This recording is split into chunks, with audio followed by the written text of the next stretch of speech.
মলি মাছ, প্রত্যেকটাতে মলি মাছই দেওয়া আছে, গাপ্পি মাছ পাইনি।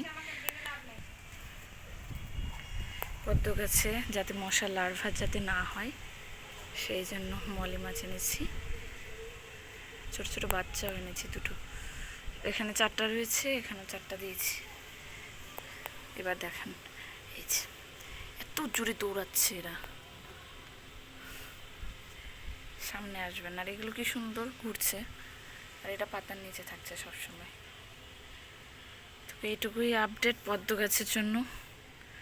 যারা রোজ জল পরিষ্কার করতে পছন্দ করেন না তারা এইভাবে গাপ্পি মাছ বা মলি মাছ পদ্ম গাছের গামলাতে দিতে পারেন।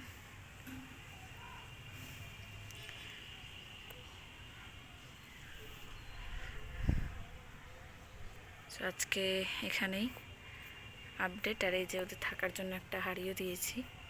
ভালো লাগলে অবশ্যই কমেন্ট করে জানাবেন, আর আমার চ্যানেলটাকে সাবস্ক্রাইব করে দেবেন।